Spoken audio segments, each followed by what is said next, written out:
welcome to our session today talking about parental transition coaching and how we can use this as a tool to attract and retain the best talent. So just to briefly introduce myself, I'm Helen Letchfield. I am the co-founder of P&P Coaching, which stands for Parent and Professional. So I set up 15 years ago now, to support all employees going through big life transitions, such as, of course, becoming a parent at work and then managing that work and family balance beyond. I went through my own parental transition, dare I say, 18 years ago now. So I very much know what it feels like to go through that transition myself. I've got now two teenage boys, aged 18 and 16.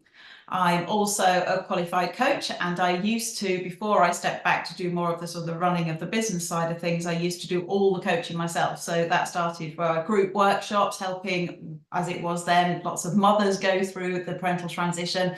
Thankfully now it's also about making sure that dads and line managers are also helped and supported during these times of transition too. My role today is just to facilitate this lovely panel that we have put together for you. So before I run through the logistics of what we're going to do in this short time that we have together, I'm just going to let our panel introduce themselves. So we are thrilled today because we've got three people joining us with their HR, L&D, D&I hats on. So talking at more of that organisational level. We've got three people joining us who are what we would call our past coachees. So people who have recently become parents themselves and who have recently experienced parental transition coaching, and they very kindly volunteered to come along and share their experiences. So first of all, if I could ask the panel to introduce themselves. So why don't we start with you, Carol? You're at the top of my screen. Hi everyone, thanks for joining today. I'm Carol Patterson. I'm a HR leader and I've worked in kind of generalist HR roles for about 20 years, so supporting lots of parents with this type of transition. I'm actually covering maternity role myself at the moment as well, and I'm a coach and a parent of two. So I'll hopefully tick a few of the boxes today. Brilliant. Thank you, Carol. Let's move to Aileen. Hi, thanks, Helen. Hi, everyone. My name's Aileen Cowler, and I'm the Talent Development Manager at ISEO. And I've worked in learning and development for about 20 years now in various different organisations. And we launched the parental coaching programme within ISEO about 12 months ago. I've also got two children, but it's a while ago since I went off on leave. So I've got a 10-year-old and an 8-year-old at the moment. So again, wish that they'd had parental coaching in the organisation I was working in at the time when I went off on maternity leave. So yes, that's me. Thank you. Thank you, Aileen. And Jackie. Oh, Jackie, we can't hear you actually.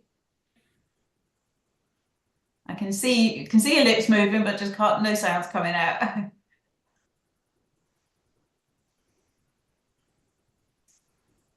I'll give you a sec and then we can always come back to you if need be. Just try to say something now, Jackie, and see if I can hear you. No, not yet. We'll come back to you, Jackie. Don't worry. We'll come back to you. Let's move now then to the three people who've recently become parents and experienced coaching themselves. So let's start with you, Duncan. Thank you. Yeah, so morning everyone. My name is Duncan Hacking. I work as a pensions actuary for ISEO, so the same company as Aileen. I'm a relatively new dad, so I've got a little girl who's actually 9 months old today, and I've recently been through the parental coaching service that ISEO provides as part of our employment. Brilliant. Thank you, Duncan. Claire. Hi, I'm Claire O'Neill. I'm a pensions and employee benefits specialist. I also work at ISEO and I have 3 little boys. So I've been lucky enough that after having each of them, I have gone through some return to work parental transition coaching, most recently with the wonderful Sarah at P&P. And it's been great to see how it's impacted on my transition back to work. and also that I would love to have a lot more of it if possible. Brilliant. Thank you, Claire. Charlotte. Hi, I'm Charlotte. I'm a lawyer at Elgin, and I have had 2 back-to-back maternity leaves recently, and so I've had the coaching throughout. It's been really interesting to see sort of through maternity leave and then a return to work and then another maternity leave. Great, thank you. Let's come back to Jackie and see, Jackie, we can hear you. No, we still can't hear you. It's one of those days. Okay, that's fine. We'll let you leave and come back. No problem. We'll just carry on. Great. Okay, thanks for those intros. That's brilliant. So let me just sort of run through very quickly the logistics and how we're going to run this morning, because we obviously we haven't got loads of time. So first of all, obviously this session's been recorded. So it's going to be panel discussion. So the 6 of us are just going to be chatting, or 7 of us are going to be chatting. And obviously we're inviting everyone just to listen in. What would be really good though is if you can use the Q&A chat box at any point just to mention any sort of thoughts, feelings, anything really that you want to post, things that might be coming up for you, things that resonate with you. And then of course we've got questions and answers as well, but like I say, we don't have to save that to the end. If you've got any burning questions for anyone, please feel free to ask those as we go along. At the end of this, so that will probably take us up to about 22, so about 12:40, and then we'll just reserve the last 10 minutes for Q&A, so we'll be all completely finished by 10:02 at the latest. Once we've done all of that, there will be a follow-up email that comes to everybody with a guide to setting up parental transition coaching in your organisation. So that's an automated email which will come to you later on today. So if you want to get the recording from today and also the guide to how to do everything and the things that we're talking about today, that will come as a follow-up for you later. So thinking about why we're all here then, and the positioning, I suppose, because all the messages that we've all been hearing, that we're reading in the press, I've been attending various conferences. I went to a D&I leaders conference a couple of weeks ago, and of course all the messages are, we know that we're all operating in a really tough economic climate.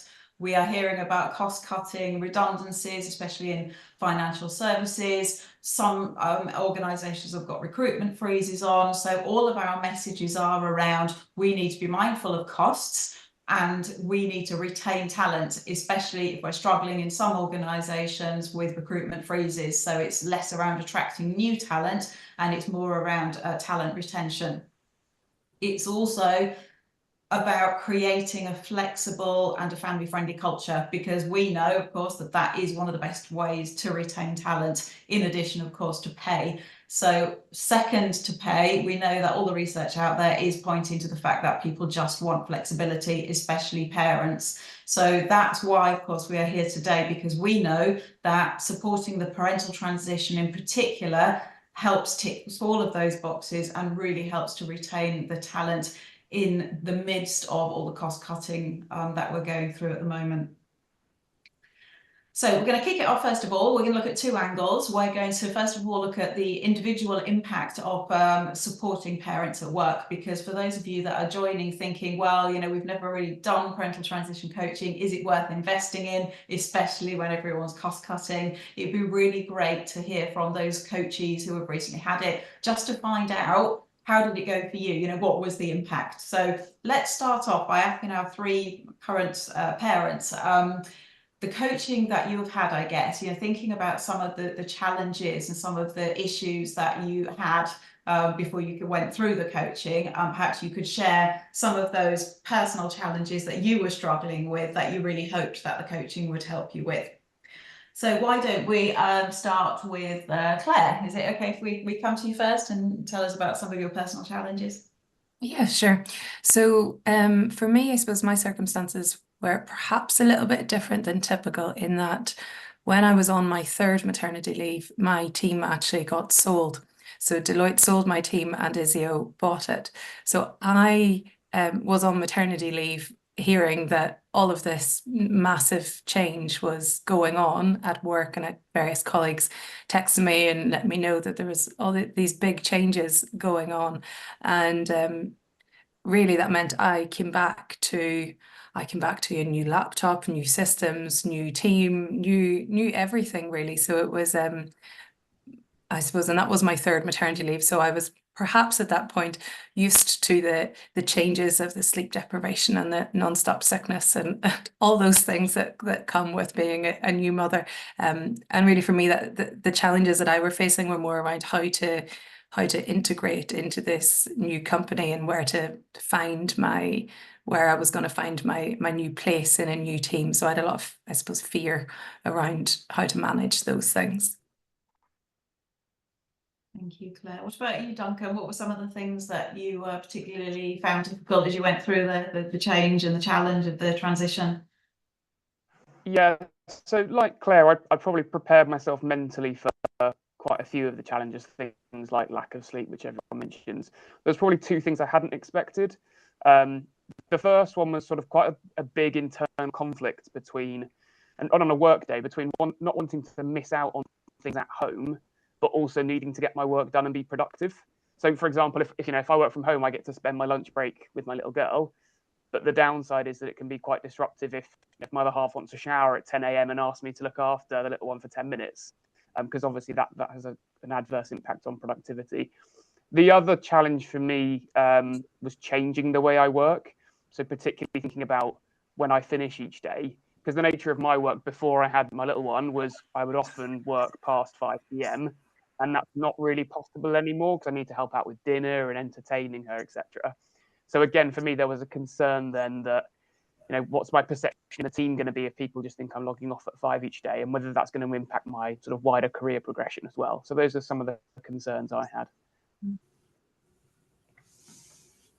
Yeah, that internal conflict, I think, is something that a lot of parents struggle with always, isn't it? I think it's so hard, and it takes, like you said, Duncan, it takes people unaware sometimes. You're not expecting it, especially when it's your first baby. It can hit people quite hard and unexpectedly. Charlotte, what about you? What were some of the personal challenges that you had? I think probably a general confidence piece. I came back working full time after my first mat leave and got pregnant pretty much straight away. And so it's sort of the optics of managing that. And then also planning the return to work. I sort of knew quite early on that I wanted to go part-time on the return second mat leave, and sort of working out how I wanted to present that, and then also how I was going to try and make it work. And it has been a learning curve, and the juggle continues, but I think it's been the return to work coaching has been really helpful. I've had the same mentor the whole way through the last 3-4 years, and having that consistent sort of little guardian angel to soundboard has been really helpful. So it sounds like we've got a whole mix of the sort of the practical, logistical, time management, career management side of it, but we've also got the change, the transition that people go through and managing that period of change, business change, and lots of things being different on return. That's massive. And I remember, even though it was 18 years ago for me now, I remember that was probably my biggest thing as well. When I went back to work following my first maternity leave, everything was different. So new team, new manager, new building, new systems, and I'd been away for 10 months and it felt like I'd been away for 10 years. So I think, and that really knocks your confidence, doesn't it? Because you want to prove that you can still do it, but if you're trying to relearn everything and get back into an environment you're comfortable with, but the environment's changed, it really takes a lot longer, I think, to get back into feeling like you know what you're doing again. And how much you've changed as well. And like, I think everyone's values and sort of, I sort of thought I'll be very professional still and I'll be this person at work still. And it completely changes who you are and how you prioritize things. Yeah, it does. Yeah. Being like a parent and a professional, there's loads of areas I think where they cross over, but also it can feel like they're almost in opposition to each other. So sometimes you feel like, if you've been, especially with young ones at home, that world of being a parent at home where everything's physical, it's a bit chaotic, it's completely the unknown, you don't know what's coming next. And then you're going into that world of being a professional again, where everything's structured, time bound. It's just two areas are very, very opposite to each other, and that can again shock people. Even if you've been through the transition 2 or 3 times, it can still take you by surprise. Okay, so that's hearing from the 3 very new parents. Let's have a look at that from the sort of the organisational level then, and consider that at the HR, L&D, D&I level. So going to Carol and Aileen and Jackie, from your perspective then, what would you say some of the organisational challenges are that you often struggle with, that you then think, right, okay, we need to sort out some of these challenges, and this might help, the coaching might help, supporting people through the parental transition might help. So Carol, maybe we'll go to you first on that one. Thank you. I think people have identified some like really big kind of things already, such as, you know, the changes businesses go through in such a short space of time, especially if you're in a smaller kind of fast growing business. So really helping people come back in when maybe their team around them's changed or the business has changed is, you know, is a real challenge. But it's another kind of big challenge that I see a lot is, how do we equip our leaders as well to support people? And have they got all the skills to support someone who's maybe been off for 6 to 12 months and gone through this life-changing event? And, you know, we'll talk a bit more about this, but that's why coaching can really help as someone that not only comes in and supports the new parent, but is really supporting the line managers and the organisation help that transition. Yeah, so looking at the role of the leaders and thinking about how we can make sure that they're well equipped to support new parents and to create those sort of family friendly and flexible teams that people want to be part of. Yeah, absolutely. And I think businesses hopefully are doing a lot better at creating flexible workspaces and hybrid and remote. However, the bit that sometimes gets forgotten is making sure we then equip the person to adjust the role to managing that new way of working. So if you've gone from 5 days to 3 days, that's amazing. But, you know, we as a business, we need to make sure we're enabling that person to work differently, because you can't cram 5 days into 3 effectively. So coaching again can really help with that, help the business, but both the individuals with the coaching and work out how they manage that new kind of manage expectations on both sides of business expectations, and also the individual not over promising or over committing as well. Yeah, absolutely.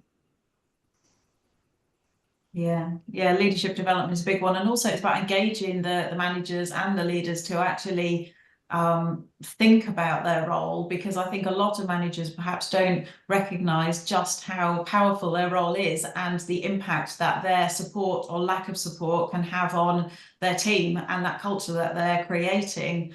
I know, again, thinking back to my experience when I went through that transition, you know, and the biggest difference, that I had a really great manager the second time I came back, and because of that manager, it made me stay, you know, and the first time round I was ready to leave because I didn't feel understood. I think the problem is, if you don't feel like people understand you as you're going through that parental transition, and if people just expect you to operate exactly the same as you did before without any help or support, then you just end up feeling, you just think, oh, how am I going to cope? Because I'm the only, sometimes you might be the only parent on the team, you might be the only person who needs that flexibility, which is even worse, because then if you feel like you're on your own, it can have that knock-on effect on your confidence. And, you know, if you don't feel part of the team, you just start to feel isolated and then you disconnect.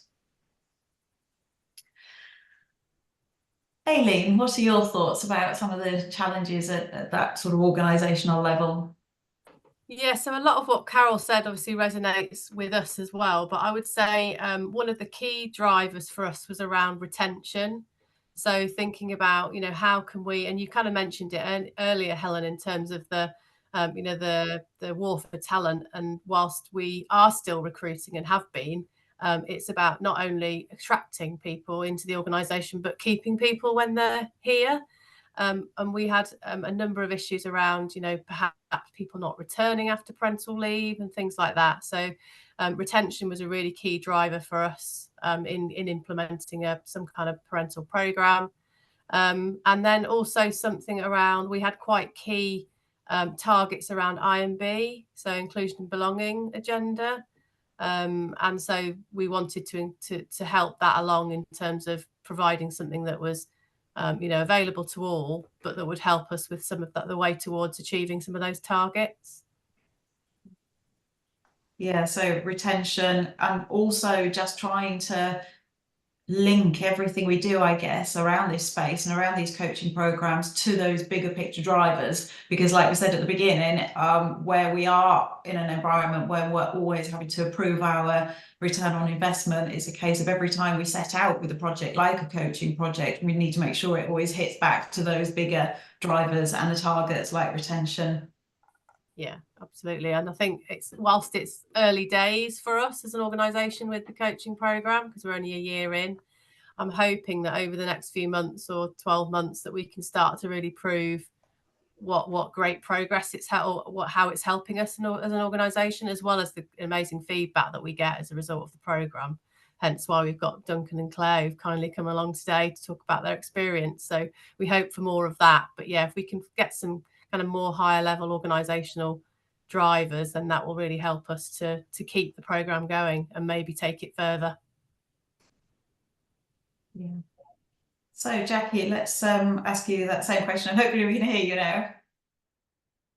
No. I still can't hear you. I had high hopes for this because I could see that you were on mute before and then you came off mute, but no, I can't hear you at all.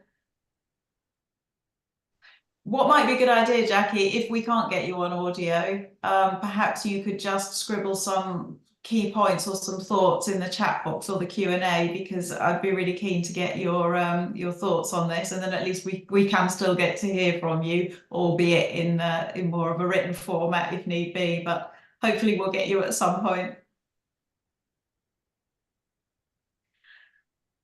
Okay, so let's move on to the next slide now, and also I guess just thinking about the usage of the chat and the Q&A. Whilst we've been talking about the challenges at the individual level and the organisational level, anyone who's on today that would like to add to some of the challenges that we've already raised, of course this isn't just an exhaustive complete list, please feel free, because it will be really great to really understand the whole list and the breadth and the width of everything that parental transition coaching can help with, because there are a lot of things that it can support. So please feel free to share any thoughts in the chat and the Q&A box.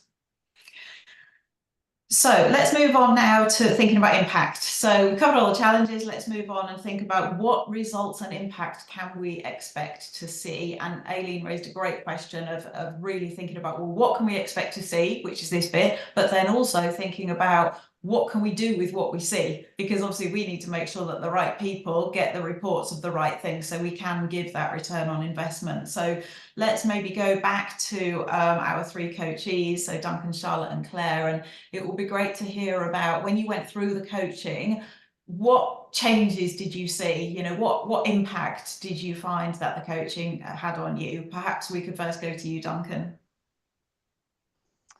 Yeah, of course. And I think so. I mentioned earlier I had concerns around my perception of team when needing to log off at 5 p.m. each day, for example. Actually, for me, there were probably changes even before I'd had my first coaching session, just simply due to the fact that I knew that ISIO provided this coaching service as part of my employment, because that in itself gave me reassurance that I am working for a company who is supportive of working parents. And actually, my other half works for a company that didn't have this service. I think she was quite envious of this opportunity I had to soundboard any concerns I had. In terms of the coaching itself, I think the biggest thing for me was reassurance. Reassurance what I was going through wasn't unique. And ultimately, my coach was able to come up with some possible solutions that might work for me and ultimately provide me with a confidence boost to alleviate me of those concerns. That's really great to hear, because thinking about that feeling of being reassured, and that gives you then that confidence boost, and also then knowing that you are going to be looked after, because a lot of it is around knowing that you've got some support and empathy, and your organisation is there to help you. And we were talking yesterday, weren't we, when we met as a group, about how often as an individual, you are going to talk in your personal groups and your personal social circles about the support that you get from work or the lack of support. I remember going back, in the old sort of NCT antenatal days, a common subject that we would all sit around and discuss is, when are you going back to work? What sort of policies have you got, and what's your pay, and all of those, and do you feel supported, and what's your manager like? And those are the things that we used to talk about all the time. So a lot of it is, I guess, thinking about it from the organizational perspective, is about brand management, isn't it? It's really good for the company's brand if you've got lots of individuals talking about that support that you can get. Okay, what about, let's go to Charlotte. What about you, Charlotte? What was some of the impact on the results of the coaching that you took away? Yeah, I think I would echo Duncan's thing about the sort of the cultural, it made me feel much more confident and supported. And I think having that sort of person who's away from work, so you feel like you can be quite open with them, it really helped me approach in quite a thoughtful way, rather than maybe, I felt like there was a lot more, especially having the same mentor, a bit more planning in the process. And it gave me the confidence to sort of approach how to ask for flexible working, and then how to actually deliver on that as well. And see it through. I thought the different stages were really helpful. So yeah, I felt like very reassured from that. It's really good to know. What about you, Claire? What were some of the things that you took away from the coaching? I would say similar to Duncan and Charlotte, really, that it does generate a sense of goodwill with your employer. So it was oh yes, they're gonna spend this money, they're gonna invest in me. They do clearly want me to make this work and to succeed, because it's hard coming back in. You're in such a bubble whenever you're on a maternity leave that, apart from the odd interruption that you may or may not want from your work, then you come back and it's suddenly you're just almost thrown in at the deep end again. And there's something reassuring, like Duncan said, about knowing that it is hard to navigate. It is difficult. You're not alone in trying to figure all that out. I suppose one of the benefits for me was that the coach, she was sort of helping me figure out what I'm good at, what I bring to the team. So like I said, I'd had a whole transition where I was in a new team, but my kind of core team had stayed the same. But we had previously been a 3, and somebody else had I'd brought somebody in just before I went on maternity leave, and then I was coming back, and it was a bit of, how do I navigate this now? Are we going to be a 4 in the team rather than the 3 that we were in before? And how to navigate those relationships between each of us, because I'd felt a little bit like I'd been replaced. There was no more need for me. So what could I really bring? They were fine on their own. So it was really helpful to actually have that sort of safe space to talk through all those fears and work out what it is that I do bring, and then actually to come up with a plan about how I tackled all those feelings that I was having, and being able to speak to my team and work through what I thought and how we all thought that the 4 of us could work together. So that was very helpful, having that external person to be able to voice all that to, and to feel supported going through that change. So it sounds like you got some sort of quite a few practical takeaways as a result of some of the conversations that you had within the coaching. So it enabled you to take the practical action and make the changes. Yes, exactly. Brilliant. I think also sometimes we get feedback from the coaching about how it's helped people beyond that parental transition. So not just about, how to help you get through, from the expectancy to the leave and then return. Have any of you 3 felt that the coaching has helped give you things which sort of help in day-to-day life, whether that's personally or professionally? And that's to any of you. Yeah, I think I'd echo what Claire was. I think it's been very empowering as well, and so it's been a real confidence boost. Probably, how I approach coming back to work and then continuing working, and being not embarrassed and sort of apologetic about being part-time, but seeing it as a positive for both me and the organisation as well. So reframing it. Agreed. I had somebody say to me, I want the old you back. And that had really sort of stuck with me, because I was like, the old me is not coming back. I can't work like I used to work before. That me is gone. So being able to work through with the coach about what the new me is like and what I can bring really, really helped. And I absolutely carry that forward to now. It wasn't just back whenever I just had freshly returned to work. It's still happening now. Yeah, that's a tricky one, isn't it? Sort of that comment about getting the old you back, because as we all know, we all go through so much change. It is virtually impossible to go back to what we were before we became a parent. And also I think that just shows that sometimes people don't recognize the value that becoming a parent and bringing those skills back to the workplace does have on you overall.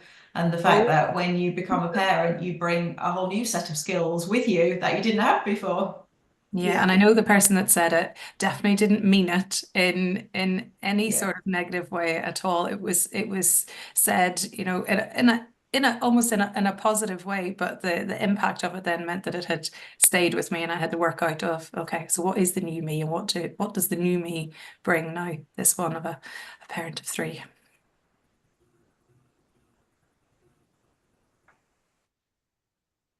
Okay, should we move on to thinking about that organisational impact then? So thinking about, I guess, some of the at that organisation, the D&I, the HR, the L&D level, I guess.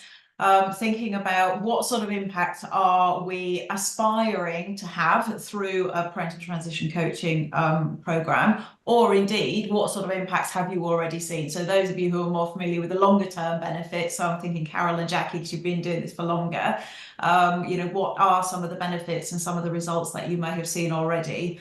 We'll try to come to you, Jackie, and we're going to really hope that we can hear you. No. Oh, sorry, Jackie. Why don't we come to Carol instead, and we'll keep working, Jackie, see if we can get you towards the end. I bet we'll just be about to say goodbye, and then we'll just get you on, won't we? It'll be typical. Still can't hear.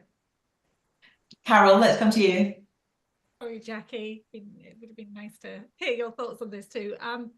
Yeah, I think having kind of been involved with coaching people through these transitions for quite a long time, I think retention is like the obvious one to talk about, but it's important to think about not just the benefit that I've seen of retaining people as they come to the end of their leave, but I've tended to see and been able to measure a longer term kind of retention and development of those team members that have been through the coaching, because they've got tend to have higher engagement, want to stay with the company, feel valued, feel supported. So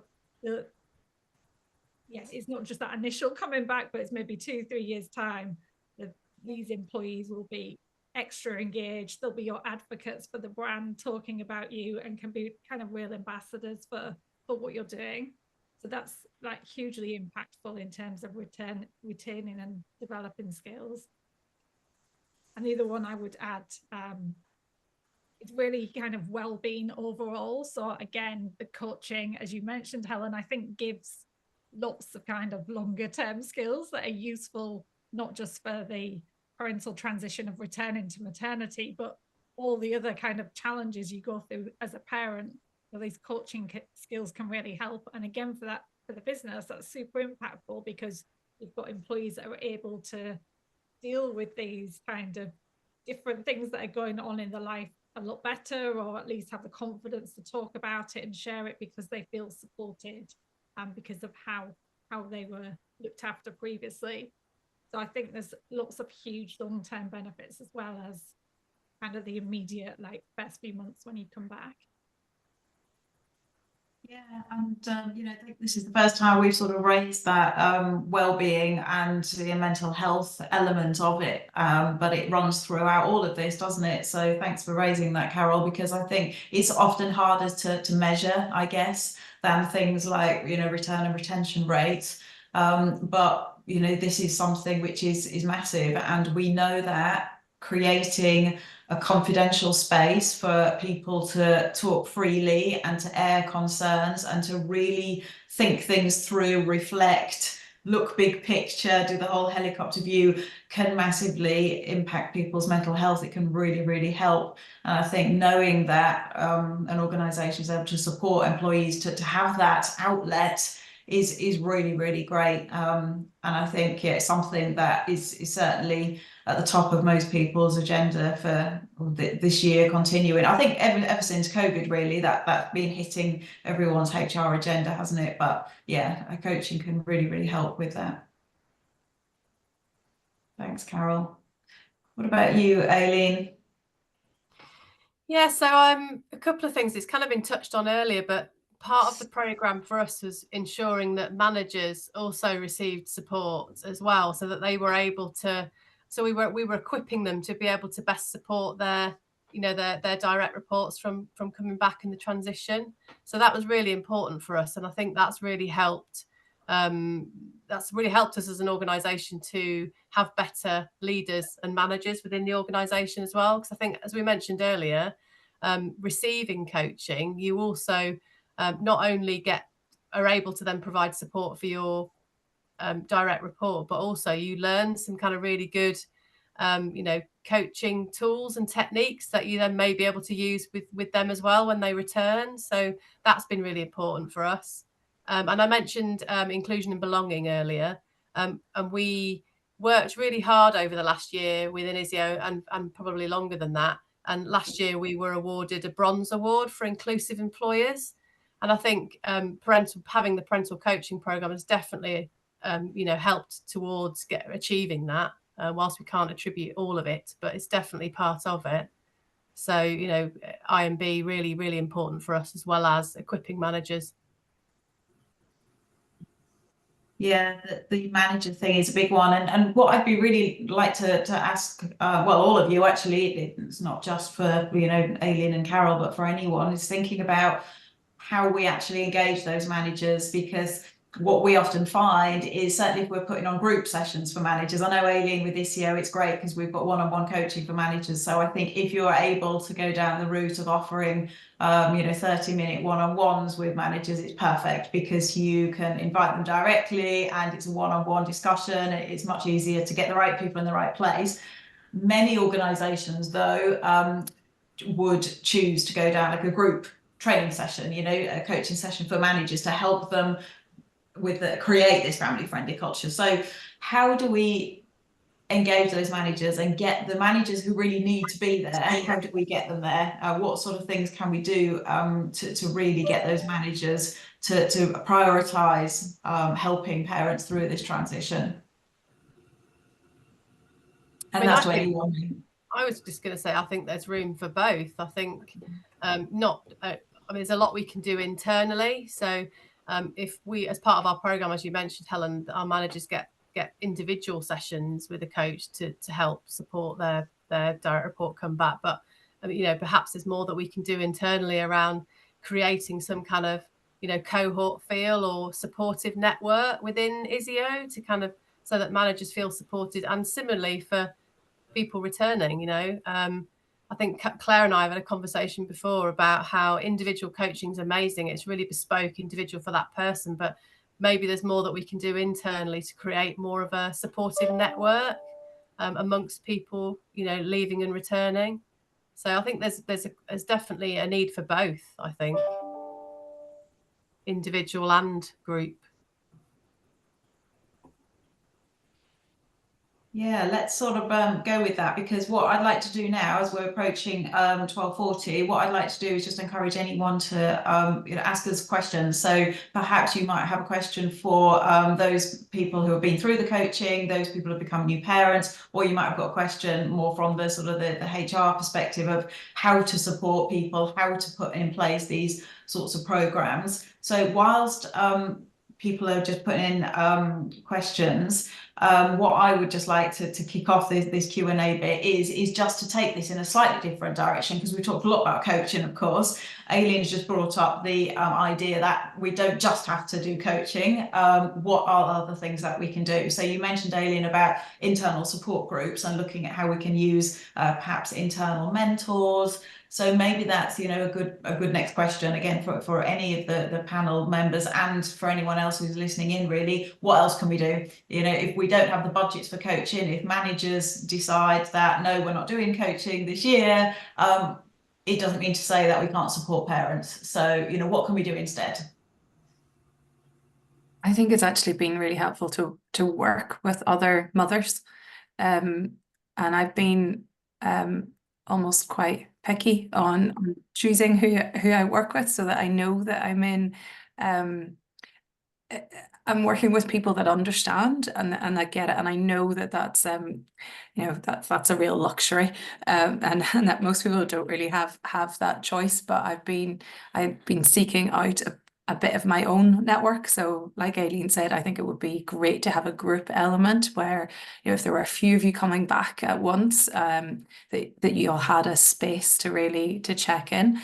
But for me, it has been finding other people. Perhaps role models might be a stretch, but that kind of person that can show you, oh, this is how I make it work in my life. So the coaching is all, you know, about you finding your own solutions, but sometimes it does help to actually see how are other women managing to do this, and perhaps there's something that I can learn from her, or we can share ideas about, oh yes, my husband has these duties and therefore that part of our life works well, or, you know, whatever it might be outside of work as well as inside of work.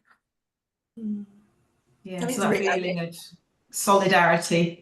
Yes, it's not just you. There's lots of you out there feeling the same way.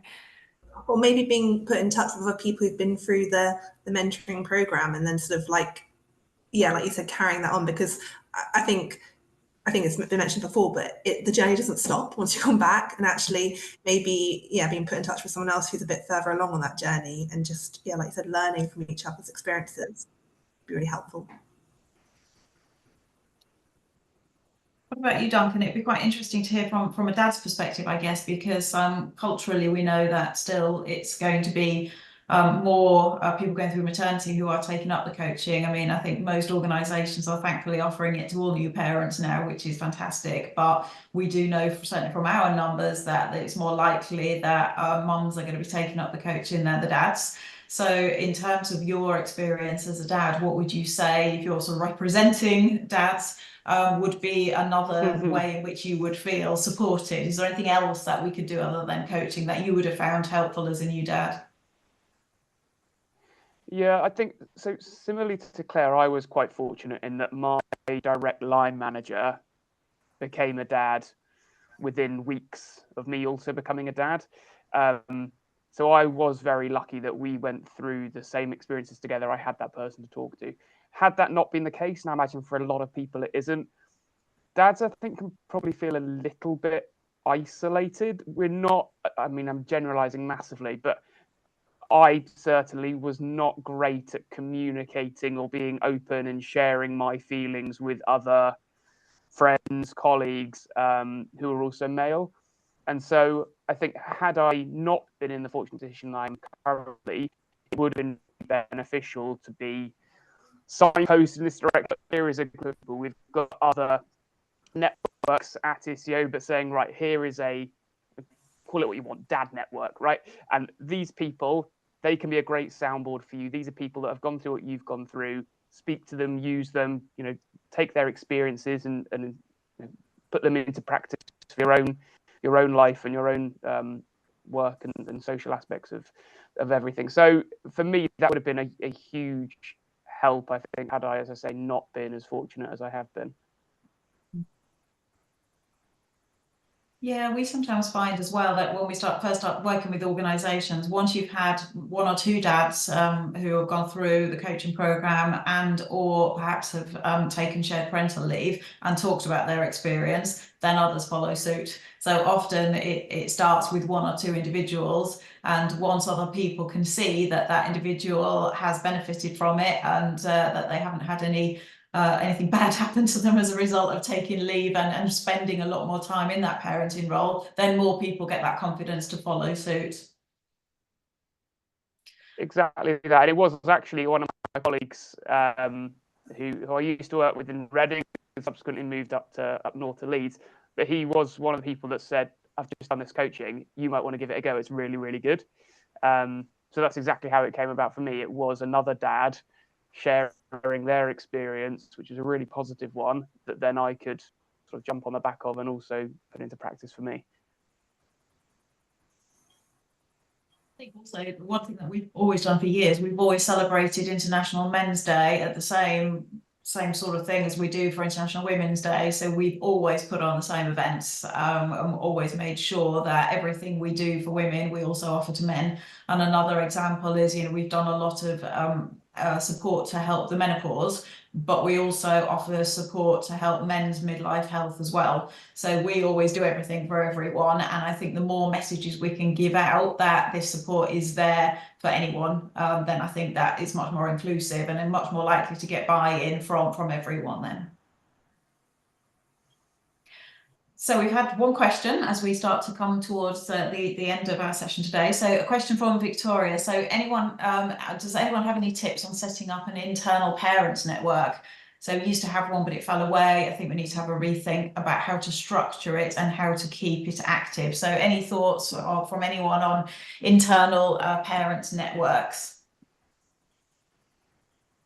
It's something I've kind of been involved with before. So I guess my top tip, and I don't know what role you're in, sorry, Victoria, but my top tip with these type of things is definitely don't kind of make it a people HR-led initiative, because then it becomes like a HR thing and people don't always engage in the same way.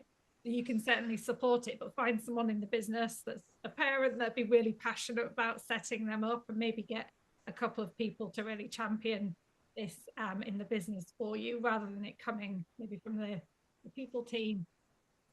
In terms of framing it, I think then once you've got a few people interested, you can sit down and help them shape maybe what they want it to look like. It might be something more formal and structured, or it might just be actually sometimes just having like 30 minutes every month where you get together and just chat about being a parent and all the, how challenging it's been to get your child to eat any vegetables.